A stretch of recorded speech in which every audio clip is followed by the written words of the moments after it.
सभी भाइयों और बहनों को डॉक्टर विंसेंट बेंजामिन की ओर से जय मसीह की। आइए हम अपनी आराधना की शुरुआत एक मसीही गीत से करते हैं।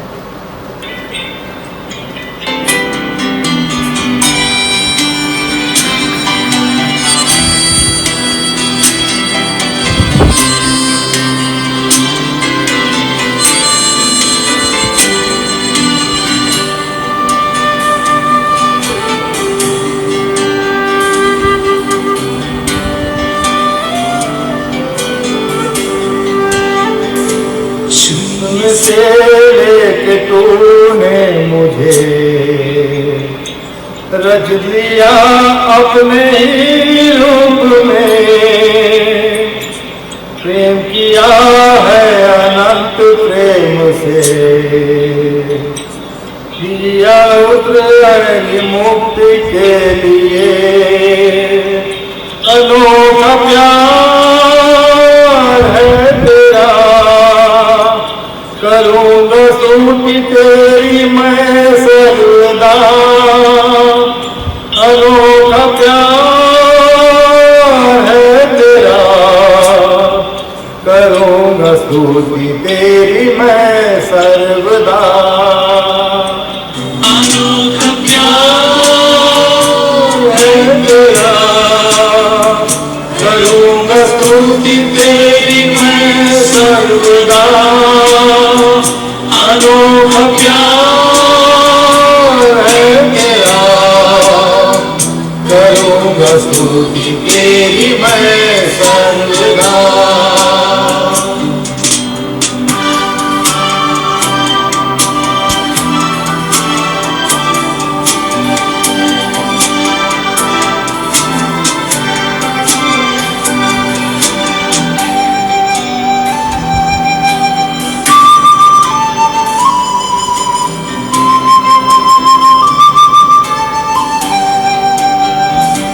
जग में आया यीशु स्वर्ग छोड़ के,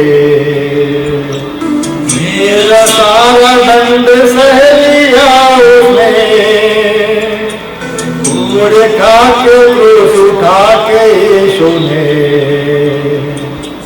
मुझे मुक्ति और चंगाई दे दी है। अनोखा प्यार है तेरा, करूँगा स्तुति मैं तेरी सर्वदा। अनोखा प्यार है तेरा, करूँगा स्तुति तेरी मैं सर्वदा। अनोखा प्यार है तेरा, करूँगा स्तुति तेरी मैं सर्वदा। अनोखा प्यार है तेरा, करूँगा स्तुति तेरी मैं सर्वदा।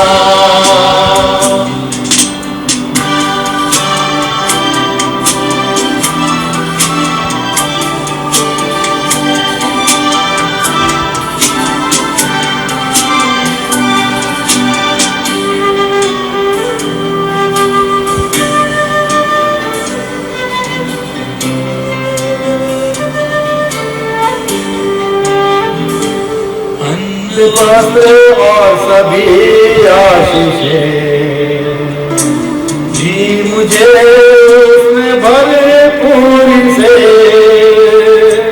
खतरों और सब मुसीबतों से जैसे संभाला मुझे। अनोखा प्यार है तेरा, करूँगा स्तुति तेरी मैं सर्वदा। अनोखा प्यार है तेरा, करूँगा स्तुति तेरी मैं सर्वदा। अनोखा प्यार है तेरा, करूँगा स्तुति तेरी मैं सर्वदा। अनोखा प्यार है तेरा, सर्वदा। प्रिय भाइयों बहनों, डॉक्टर विंसेंट बेंजामिन की ओर से सभी को जय मसीह की। मेरे प्रियो, आज सितंबर महीने का तीसरा रविवार और हम सब एक सीरीज़ के अंतर्गत स्टुअर्डशिप के ऊपर हर एक रविवार को हमने विचार किया पिछले, और सबसे पहले संडे को हमने जो देखा वो ये था कि स्टुअर्डशिप में अगर हम अपने टैलेंट्स को, अपने तोड़ों को बहुतायत से परमेश्वर की महिमा के लिए इस्तेमाल करते हैं तो परमेश्वर हमारे तोड़ों को और ज़्यादा से ज़्यादा बढ़ाता है, मल्टीप्लाई करता है। पिछले रविवार यानी दूसरे संडे को हमने देखा कि स्टुअर्डशिप के अंतर्गत हमारी प्रायोरिटीज़ ज़िंदगी की क्या होनी चाहिए, प्राथमिकताएं हमारी ज़िंदगी की क्या होनी है, ये हमको तय करना है। और आज हम जो विचार करने जा रहे हैं जिस बिंदु पे, और वो ये है कि जो आशीषें हमको परमेश्वर ने, प्रभु यीशु मसीह ने एक मसीही को दी हैं, तो उस मसीही का उत्तर कैसा होना चाहिए, उसका रिस्पांस होना भी चाहिए या नहीं होना चाहिए। कई बार हमारी स्टुअर्डशिप बहुत ही नकारात्मक या गलत हो जाती है, जो हम आगे वचन जब हम देखेंगे तो उसमें पाएंगे कि हमारी आदतें और हमारे व्यवहार, हमारी दिनचर्या या हमारी कार्य प्रणाली इतनी गंदी और गलत हो जाती है कि जो एक बदनामी का कारण बन जाती है। तो इन सब बातों को देखने के लिए हम परमेश्वर के वचन से देखेंगे। सबसे पहले हम देखते हैं उत्पत्ति 14 अध्याय पद 21 से 24, और वहाँ पर वचन इस प्रकार से कहता है। इस वृत्तांत को पढ़ने से पहले मैं आपको शॉर्ट में जल्दी से बता देता हूँ कि ये पूरी घटना इस प्रकार से है कि जब शिनार के राजा और राजा मिल कर के सदोम अमोरा के राजा पे और शालेम के राजा जो याजक भी था मलिकिसेदेक, उनके ऊपर अटैक करते हैं और सब कुछ उनका लूट लेते हैं, तो एक व्यक्ति वहाँ से भाग निकलता है उस लूट में, पकड़ में जो उसको ले गए थे उन लोग, और वो आकर के वो अब्राहम को बताता है कि वो लोग जो हैं वो लूत को भी, जो सदोम में रहता था, पकड़ करके ले गए। और फिर अब्राहम आता है, युद्ध करता है और सबको छुड़ा करके लेके जाता है। तो हम वैसे आप देखने के लिए उत्पत्ति 14 की 17 से 24 पद को देख सकते हैं, लेकिन समय को देखते हुए हम 21 से 24 पद तक पढ़ेंगे और सुनेंगे। और वहाँ पे इस प्रकार से वचन कहता है, तब सदोम के राजा ने अब्राम से कहा, प्राणियों को तो मुझे दे और धन को अपने पास रख। अब्राम ने सदोम के राजा से कहा, परम प्रधान ईश्वर यहोवा जो आकाश और पृथ्वी का अधिकारी है, उसकी मैं शपथ खाता हूँ कि जो कुछ तेरा है उसमें से न तो मैं एक सूत और न जूती का बंधन न कोई और वस्तु लूँगा, कि तू ऐसा न कहने पाए कि अब्राम मेरे ही कारण धनी हुआ। पर जो कुछ इन जवानों ने खा लिया है और उनका भाग जो मेरे साथ गए थे, अर्थात आनेर, एशकोल और ममरे, मैं नहीं लौटाऊंगा, वे तो अपना अपना भाग रख लें। और फिर हम आगे देखेंगे, और वो है लूका 16:8 से 13 पद। और ये पूरी कहानी जो है वहाँ पे लिखी गई है एक चतुर भंडारी के संबंध में। और वो चतुर भंडारी जो है, जब उसको लोगों ने पकड़ लिया कि वो अपने मालिक को धोखा दे रहा है, गबन कर रहा है, तो लोगों ने उसके मालिक से शिकायत की। और उसको मालूम है भंडारी को कि वो हटाया जाने वाला है, नौकरी से निकाला जाने वाला है। और वो भंडारी एक चालाकी करता है। पहले वो सोचता है अपने दिल में कि उससे लेबर का काम तो होगा नहीं, मैं मिट्टी तो खोद नहीं पाऊँगा और न मैं भीख मांग पाऊँगा। तो वो सोचता है कि जब ये मालिक मुझे नौकरी से निकाल देगा तो मैं क्या करूँगा। तो तुरंत एक व्यक्ति को, जिसने उसके स्वामी से उधार ले रखा था 100 मन तेल, तो उसको बुला करके कहता है कि तू अपने बही को काट करके उसमें 50 मन लिख दे। और फिर दूसरे को बुलाता है और उससे कहता है कि तूने क्या ले रखा था, तो वो बताता है कि 100 मन गेहूँ। तो वो उससे कहता है कि तू उसको काट करके उसको 80 लिख दे। अब इसके आगे हम देखते हैं कि क्या होता है। तो 8वें पद से 8 से लेकर के हम 13 पद तक देखेंगे और वहाँ पे वचन इस प्रकार से बताता है कि स्वामी ने उस अधर्मी भंडारी को सराहा कि उसने चतुराई से काम किया है, क्योंकि इस संसार के लोग अपने समय के लोगों के साथ रीति व्यवहारों में ज्योति के लोगों से अधिक चतुर हैं। और मैं तुमसे कहता हूँ कि अधर्म के धन से अपने लिए मित्र बना लो, ताकि जब ये जाता रहे तो वे तुम्हें अनंत निवासों में ले लें। जो थोड़े से थोड़े में सच्चा है वो बहुत में भी सच्चा है, और जो थोड़े से थोड़े में अधर्मी है वो बहुत में भी अधर्मी है। इसलिए जब तुम अधर्म के धन में सच्चे न ठहरे तो सच्चा धन तुम्हें कौन सौंपेगा। और यदि तुम पराये धन में सच्चे न ठहरे तो जो तुम्हारा है उसे तुम्हें कौन देगा। कोई दास 2 स्वामियों की सेवा नहीं कर सकता, क्योंकि वो तो एक से बैर और दूसरे से प्रेम रखेगा, या एक से मिला रहेगा और दूसरे को तुच्छ जानेगा। तुम परमेश्वर और धन दोनों की सेवा नहीं कर सकते। परमेश्वर के आशीष उसके वचन के पढ़े और सुने जाने पर बहुतायत से हो। आइए हम प्रार्थना मांगेंगे। प्रभु जी, धन्यवाद देते हैं आज के इस सुंदर दिन के लिए जो आपने हम सबों को दिखाया और हमको वचन से मार्गदर्शन दिया प्रभु, कि हम बहुत कुछ सीखें और अपने आप को एक अच्छे ईमानदार भंडारी के रूप में आपके सामने लेकर के आए।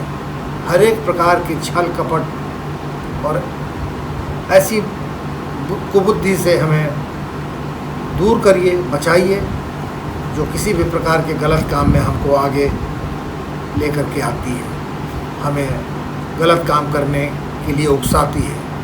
प्रभु, हमारे मनों को पवित्र और शुद्ध करिए, ताकि हम नम्रता और दीनता के साथ आपके भवन में आए, आपके सामने आए, अपने सरों को झुका करके अति नम्रता और दीनता के साथ आपकी सेवा करें। जाने अनजाने हमसे जो कुछ भी भूल चूक खताएँ हुई हैं उसके लिए हम आपसे क्षमा मांगते हैं। और होने दीजिए प्रभु कि हमारे दिलों में हर एक उस दुर्बल व्यक्ति के लिए, गरीब के लिए, लाचार के लिए दया हो, जैसा कि आप चाहते हैं। इस प्रार्थना को प्रभु यीशु मसीह के पवित्र मधुर नाम से मांगते हैं, सुनिए और ग्रहण करिए। आमीन। मेरे प्रियो, हम आज देखेंगे कि एक मसीह का उत्तर जो परमेश्वर की ओर से आशीषें उसको मिलती हैं, तो किस प्रकार का होना चाहिए, या किस प्रकार से हमने मन, वचन और कर्म को रखें जो हर एक प्रकार से बिल्कुल शुद्ध और निर्मल हो। मैंने पहले भी आपको बताया पिछली 2 रविवार को कि स्टुअर्ड का मतलब मैनेजर है, और मैनेजर का मतलब है कि जिसके अंदर प्लानिंग, ऑर्गेनाइजिंग, कोऑर्डिनेटिंग, स्टाफिंग और कंट्रोलिंग के गुण हो। और ये 5 चीज़ें जो हैं एक स्टुअर्ड के अंदर आना बहुत ज़रूरी है। मेरे प्रियो, अभी जो हमारे सामने उत्पत्ति की पुस्तक से भाग पढ़ा गया, तो वहाँ पे हमने देखा और सुना कि शिनार का राजा जो है वो सदोम अमोरा के राजाओं के बीच में उनके युद्ध होता है, और शिनार का राजा सदोम और अमोरा के राजाओं को हरा करके उनके सारी धन संपत्ति को लूट लेता है। और वहाँ पे सदोम का निवासी लूत, जो अब्राम का भतीजा था, उसको भी वो पकड़ करके अपने पकड़ में ले जाता है। एक व्यक्ति वहाँ से भाग करके निकलता है और जा करके अब्राम को, जो इब्री था, उसको बताता है कि तेरे भतीजे को वहाँ पे लोग पकड़ करके ले गए हैं, तो जल्दी से जा करके छुड़ा उसको। तो अब्राम जो है वो 318 निपुण ट्रेंड वॉरियर्स को लेकर के ये 318 वॉरियर का मतलब कम से कम 1000 लोगों की एक कंपनी, सेना के बराबर इनकी स्ट्रेंथ होती थी। और वो उनका पीछा करता है और उनको जाकर के अपने लूट को, अपने भतीजे को वो छुड़ा लेता है। और जब वो छुड़ा करके और वहाँ से जो लूट का सामान है वो लेकर के और जितने लोग हैं उनको बचा करके लेकर के वो आता है सदोम के राजा और मलिक सिद्दीक के पास। तो अब्राहम जो है वो उन लोगों को वो सारी चीज़ें वापस करता है। तो सदोम का राजा और शालेम का राजा जो मलिकी सिद्दीक था वो कनानी था और याजक भी था। और वो दोनों, मलिक सिद्दीक जो है वो उनके वेलकम के लिए आता है और अपने साथ वो रोटी और दाख मधु लेकर के आता है मिलने के लिए। और यहाँ पे अब्राहम का नाम अब्राम लिखा गया है, क्योंकि अगर आप उत्पत्ति 17 को पढ़ेंगे तो वहाँ पे पाएंगे कि जब अब्राम की उम्र 99-100 साल की होती है तो वहाँ पे परमेश्वर ने, यहोवा ने उसको अब्राहम कह करके पुकारा था। और मलिकी सिद्दीक जो है वो अब्राम को कहता है, उसको आशीष देता है, ब्लेस करता है और कहता है कि परमेश्वर तुझको आशीषित करे, क्योंकि तू परमेश्वर का आशीषित ब्लेसेड मैन है, आशीषित व्यक्ति है, जन है।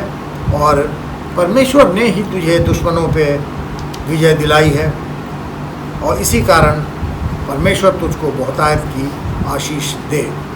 और अब्राम जो है वो जितनी चीज़ें वो लेकर के आया था लूट करके, तो उनमें से सब चीज़ों में से वो दशमांश मलिक सिद्दीक को देता है। और इसलिए देता है क्योंकि वो दशमांश देना एक याजक को दिया जाना एक फ़र्ज़ बनता था कि वहाँ पे वो पहली बार बताया गया कि दशमांश देने के बारे में कि एक याजक को दशमांश दिया जाना आवश्यक है। इसलिए हर एक उस जन को जो परमेश्वर का सेवक है, याजक है, जो वचन को बांटने वाला है, उसको परमेश्वर चाहता है कि हम दशमांश दे करके उसको ऑनर करें। उत्पत्ति की पुस्तक उसके 14 अध्याय की 21 पद में वहाँ पे एक हम चीज़ पाते हैं और वो है सदोम का राजा अब्राम को लालच देता है। और क्या लालच देता है कि उसको समझाता है, कहता है कि तो ये पूरी टाइट दशमांश देने के बजाय तो जो प्राणी हैं, जो लोग हैं, उनको तो तू मुझको दे दे और धन जो है वो सारा सारा तू ले ले। लेकिन अब्राम जो है उसको मना कर देता है।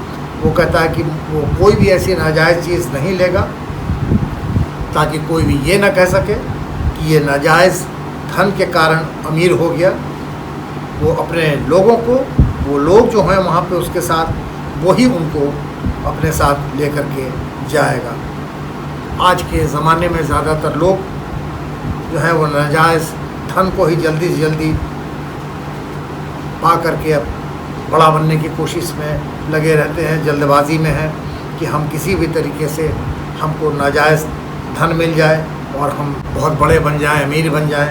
हम परमेश्वर के आशीष ज़्यादा शैतान के दिखाए गए, दिए गए प्रलोभन पे ज़्यादा भरोसा करते हैं। अगर हम भजन संहिता 82 अध्याय को पढ़ें तो उसके शुरू के 4 पद अगर हम देखते हैं तो वहाँ पे हम पाते हैं कि वचन कहता है कि गरीबों, लाचारों, कंगालों, अनाथों का न्याय ईमानदारी से चुकाओ और उन्हें दुष्टों से छुड़ाओ। तो ज़रूरी है मेरे प्रियो कि ऐसे लोग जो गरीब हैं, लाचार हैं, अनाथ हैं, कंगाल हैं, उनका हमको ईमानदारी से न्याय चुकाना है। उनको किसी तरीके से सताना नहीं है, उनसे हमको किसी प्रकार की कोई लूटपाट नहीं करनी है, उनका कोई धन हमको नहीं छीनना है। हमको ऐसे लोगों की हमेशा सहायता करनी है, कोशिश करनी चाहिए कि हम इस प्रकार के लोगों की ज़्यादा से ज़्यादा सहायता कर सकें। ये हमारे लिए एक इंट्रोस्पेक्शन का समय है, आत्मचिंतन का, आत्ममंथन का समय है कि हमारे पास जो कुछ भी कमाया हुआ है, हमारा नाम, हमारा फेम, ये सब हमने नाजायज़ तरीके से तो कहीं नहीं कमाया है। कहीं हमने किसी मज़लूम को उसकी सहायता करने के बजाय उससे तो नहीं छीन लिया है, किसी दूसरे का हक छीन करके तो हम आज बड़े नहीं बन गए हैं। क्योंकि अगर हम ऐसा करते हैं, एक्चुअली हमारे अंदर जो होता है मेरे प्रियो, वही हमारे अंदर से बाहर निकल करके आता है। अगर हमारे अंदर लालच भरा हुआ है तो वही हमारे अंदर से बाहर निकल करके आता है।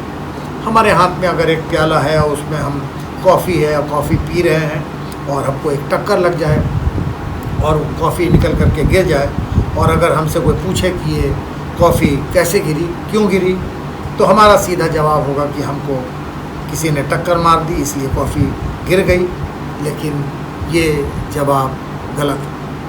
कॉफ़ी इसलिए गिरी क्योंकि कप में कॉफ़ी थी, अगर कप में चाय होती तो चाय गिरती। इसी तरीके से हमारे जीवन में अगर लालच भरा हुआ है और टेम्पटेशन जो है वो हमको टक्कर मारता है, तो हमारे अंदर से जो हमारे अंदर लालच भरा हुआ है वो छलक करके बाहर आ जाता है। हम अपनी गलती को आसानी से तो नहीं मानते हैं, और ख़ास करके उस समय तक जब तक कि हम रगे हाथ वो पकड़े ना जाए। तो मेरे प्रियो, हमारे अंदर जो भरा है वही बाहर निकल करके आता है। जैसे टेम्पटेशन का झटका लगने पे लालच निकल करके बाहर आ जाता है। अगर ऐसा कोई अवसर आता है, ऐसा कोई मौका आता है क्या, तो ज़रूरी है कि हम अपने अंदर संयम, ईमानदारी, आसूदगी, इंसानियत, शांति, दया, अनुग्रह और खुशी, इन सब चीज़ों को हम अपने अंदर जमा करके रखें। जो सांसारिक झटके लगने पे ये सब चीज़ें बाहर निकलें, ना कि हमारे अंदर से लालच, बुरी भावना, गुस्सा, कड़वाहट, अपशब्द, कठोर शब्द या ऐसी प्रतिक्रिया जो दूसरों को चोट पहुंचा सके, ये बाहर निकले। आज इसी समय हम अपने जीवन रूपी कप में संतुष्टि, भरपूरी, अनुग्रह, क्षमा, आत्मिक प्रसन्नता, कोमल शब्द, दया, नम्रता और दूसरों के प्रति प्यार, सहयोग और मदद से, इन सब चीज़ों से अपने आप को, अपने जीवन के प्याले को भर लें, ताकि हमारा जीवन जो है वो पॉजिटिविटी से, सकारात्मकता से भरा रहे।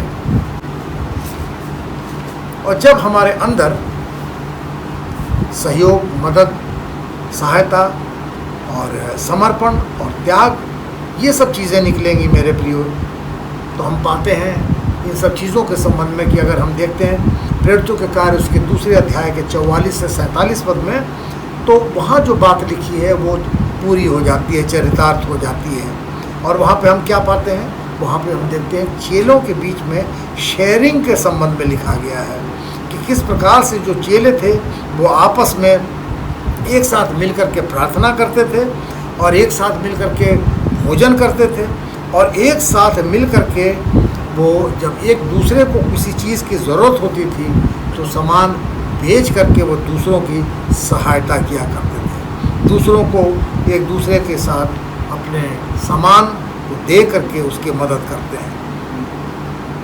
और यही बातें अगर मत्ती रचित सुसमाचार उसकी 19 अध्याय की 21 पद, लूका 12 के 33 पद और 18 के 22 पद में वचन कहता है कि अपनी संपत्ति बेचकर कंगालों को दे दे, अपने लिए स्वर्ग में धन इकट्ठा कर।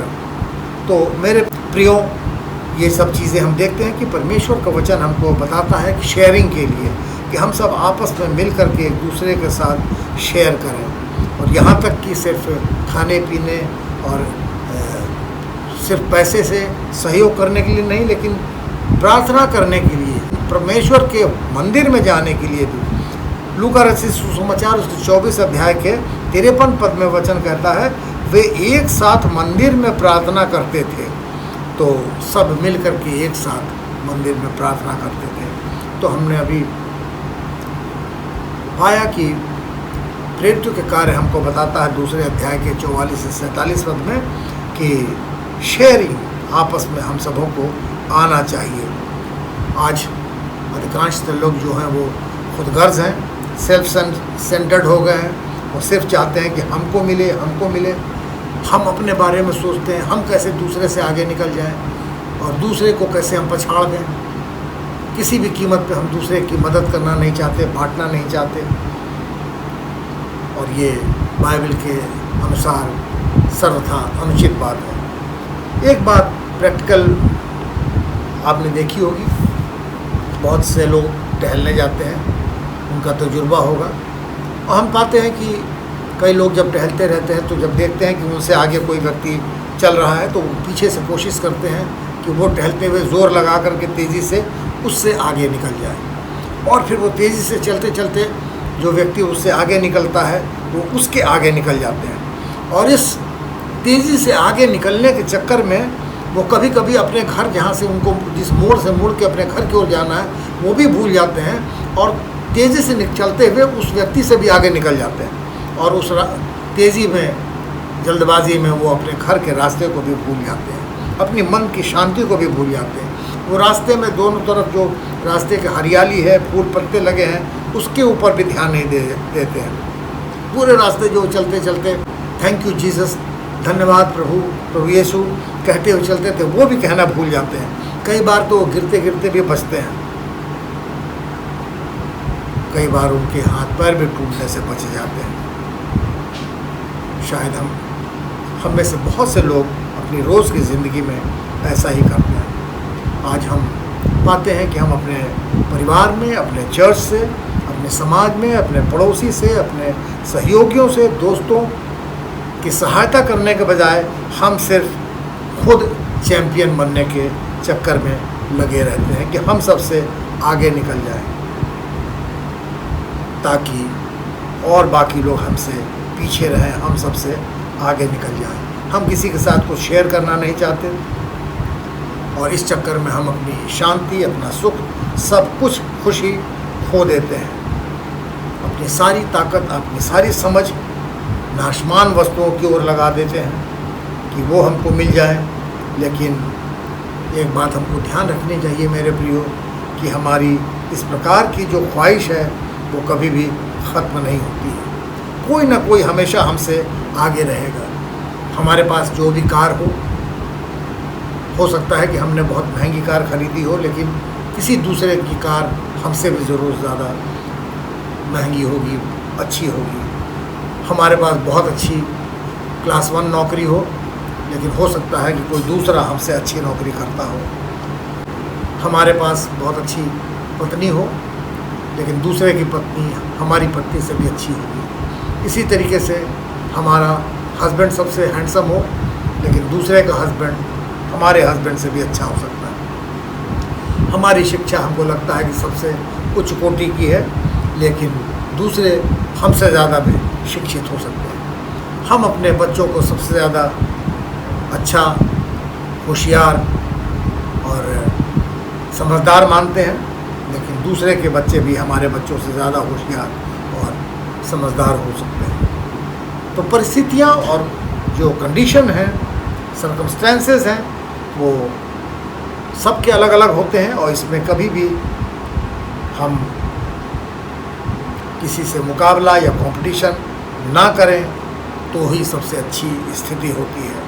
क्योंकि जब हम एक नॉर्मल लाइफ जीते हैं, जहाँ पे हम किसी प्रकार से कोई कंपटीशन नहीं करते, कोई कंपैरिजन नहीं करते, तो उस समय हम सबसे ज़्यादा खुशहाल होते हैं। क्योंकि कंपटीशन और कंपैरिजन, ये दो चीज़ें जो हैं, ये हमारी खुशियों के चोर हैं। तो इसलिए मेरे प्रियो, ज़रूरी है कि हम हमेशा संतुष्ट रहें और हमेशा बांटने वाला हृदय हमारे अंदर होना चाहिए, कि जो ज़रूरतमंद हैं उनको हम जो अपनी, हमारे पास जो कुछ भी है उनको हम बांटें, उनकी ज़रूरत को हम पूरा करें। अब हम अभी हम देखेंगे लूका रचित सुसमाचार जो हमारे सामने पढ़ा गया 16 अध्याय का। तो उसको देखने से पहले, जैसे हमने उत्पत्ति की पुस्तक से देखा और हमने पाया कि किस प्रकार से सदोम का राजा अब्राहम को लालच देने की कोशिश करता है। वो कहता है कि तू धन ले ले और प्राणियों को उसे दे दे। भजन संहिता उसके 82 अध्याय के 4 पद को भी हमने सुना कि किस प्रकार से वो हमको वचन बताता है कि गरीबों, मजलूमों, विधवाओं की मदद करो, उनके साथ ईमानदारी से पेश आओ, उनका न्याय चुकाओ। और किस प्रकार से हमने प्रेरितों के कार्य उसके दूसरे अध्याय के 44 से 47 पद को भी सुना कि वहाँ पे हमको किस प्रकार चेले आपस में एक दूसरे की सहायता किया करते थे, आपस में एक दूसरे का सामान बांट करके। तो अभी जो हमारे सामने लूका रचित सुसमाचार 16 अध्याय के 8 से 13 पद को पढ़ा गया, और वहाँ पे उस पूरे दृष्टांत को पढ़ने से पहले अगर हम पूरा 16 अध्याय का एक पद से पढ़ें तो और भी ज़्यादा क्लियर चीज़ हो जाती है कि किस प्रकार से वो भंडारी चालाकी करता है। 16 अध्याय से पहले लूका का 15 अध्याय जो है, और वहाँ पे हम ये पाते हैं कि फरीसियों और शास्त्रियों से प्रभु यीशु मसीह बोल रहे हैं दृष्टांतों में, और चेले वहाँ पे सुन रहे हैं। लेकिन लूका 16 में प्रभु यीशु मसीह चेलों से बोलते हैं और फरीसी और शास्त्री जो है वो सुन रहे हैं। लूका 15 अध्याय में एक उड़ाऊ पुत्र है, जबकि लूका 16 अध्याय में एक उड़ाऊ भंडारी है, मैनेजर है। एक और एक पुत्र है जो पिता का धन उड़ा रहा है, और दूसरी ओर एक दास है जो अपने स्वामी का, अपने मालिक का, एम्प्लॉयर का धन उड़ा रहा है, बर्बाद कर रहा है। लेकिन पुत्र जो है वो अंत में पछताता है, रिपेंट करता है। लेकिन भंडारी जो है, स्टूअर्ड जो है, वो चालबाजी दिखाता है।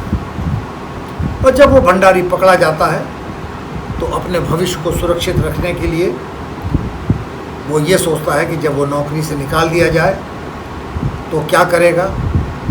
उसको नौकरी कहीं चाहिए होगी, कहीं रहने के लिए घर चाहिए होगा।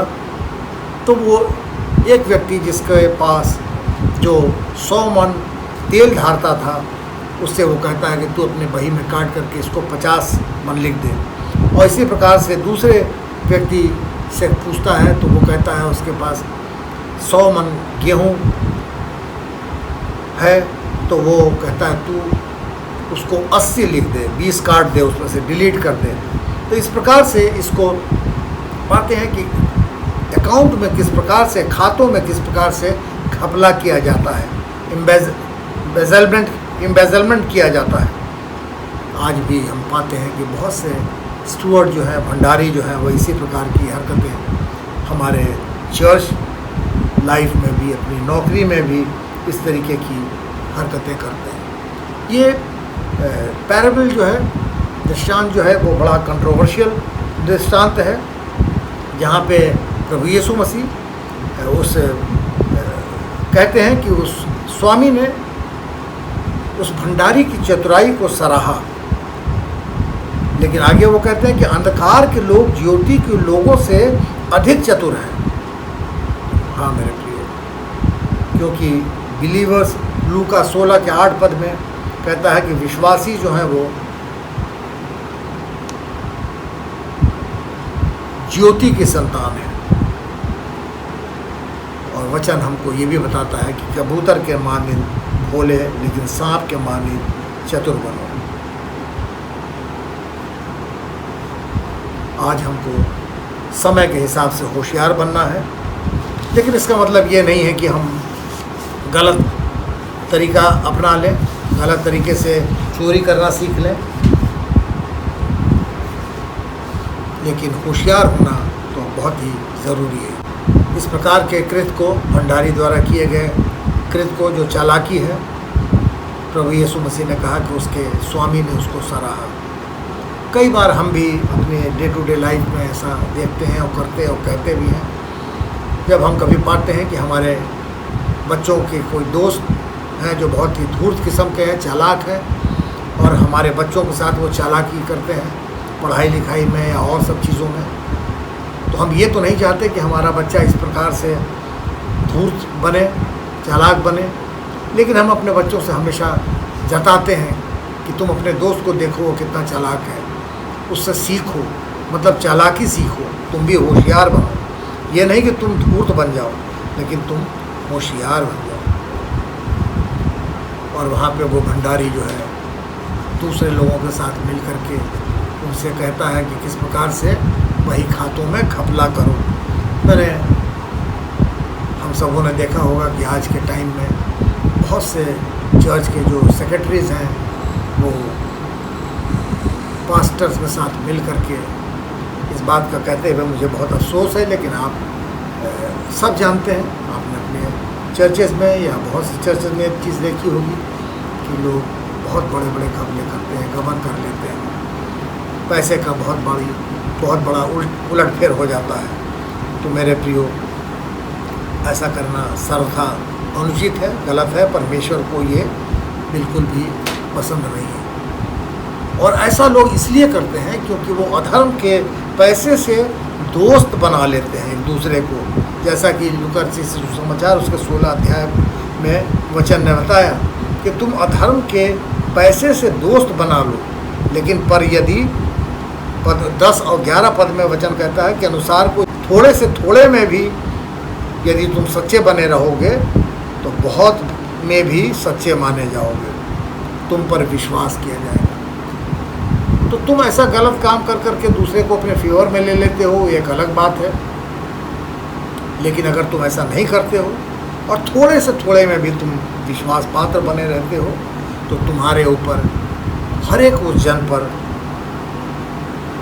लोग विश्वास करेंगे, वो विश्वास हो योग्य होगा, परमेश्वर उसको आशीषित करेगा। और इसीलिए वचन कहता है कि धन की लालच मत करो, लोभी मत बनो, चाहे वो लेमैन हो चाहे क्लर्जी हो। पहला तीमुथियुस उसके 3 अध्याय के 3 पद में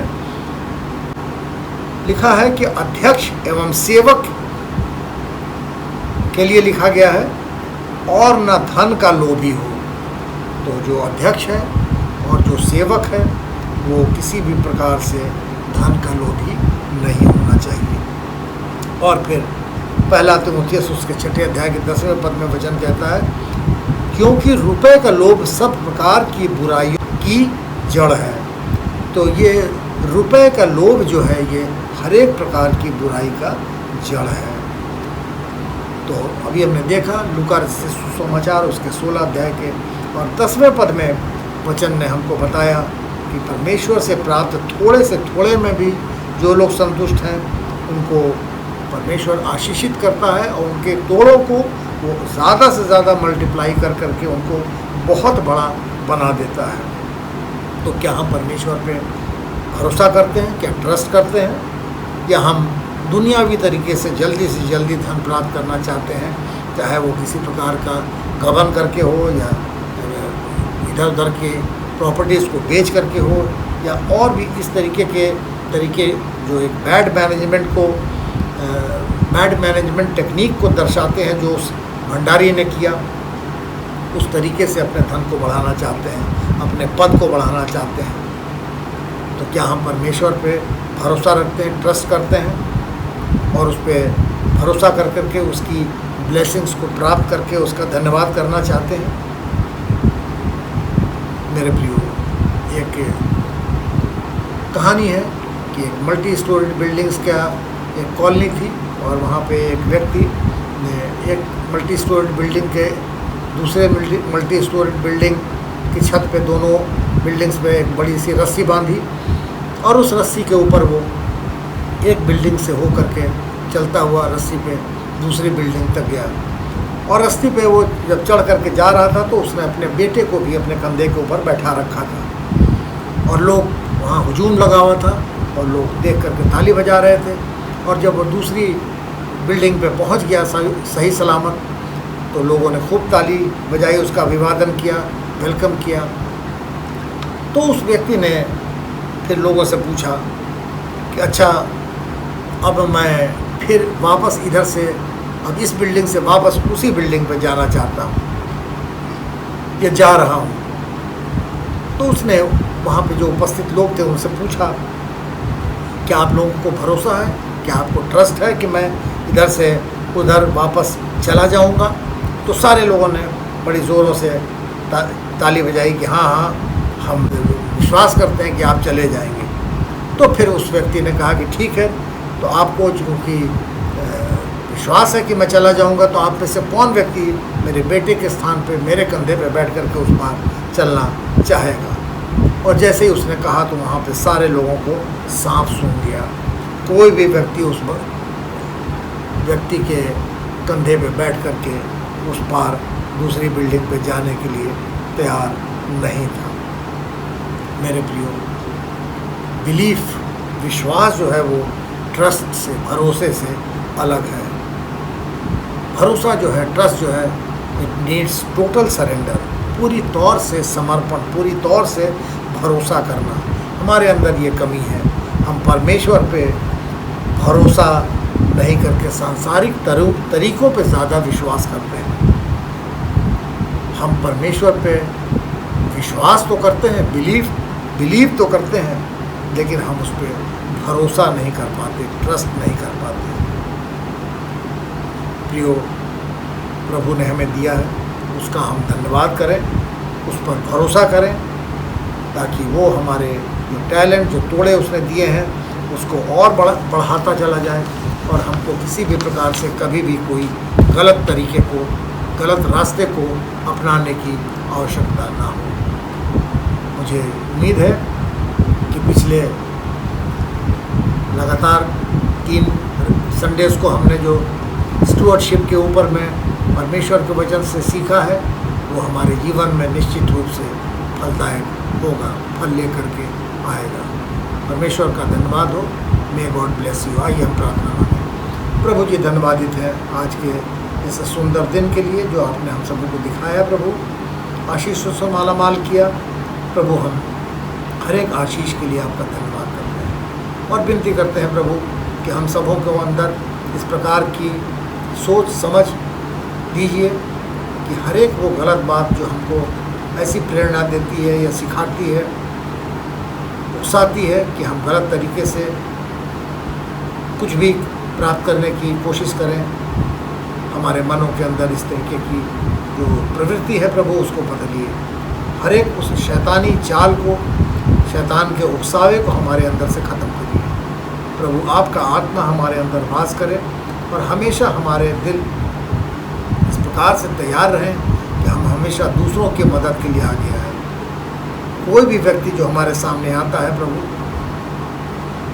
चाहे वो हमारा दोस्त हो, चाहे हमारा दुश्मन हो, चाहे हम किसी को जानते हो ना जानते हो, अगर सचमुच में कोई व्यक्ति जो नीडी है, जिसको ज़रूरत है, ज़रूरतमंद व्यक्ति है, तो हम आगे बढ़ कर के उसकी सहायता करें। हमें से हर एक की मदद करिए, हमारी सहायता करिए। और विशेष रूप से इस समय जबकि पूरा विश्व एक बड़ी कठिन परिस्थिति से गुजर रहा है प्रभु, विनती करते हैं आपसे कि इस महामारी का अंत करिए प्रभु, दया करिए सब पर, सारी सृष्टि पर दया करिए, लोगों को बचाइए प्रभु, इस बीमारी का अंत करिए। होने दीजिए कि दुआ से या दवा से जिसका इजाद जल्द से जल्द हो जाए, सारी सृष्टि की रक्षा हो सके।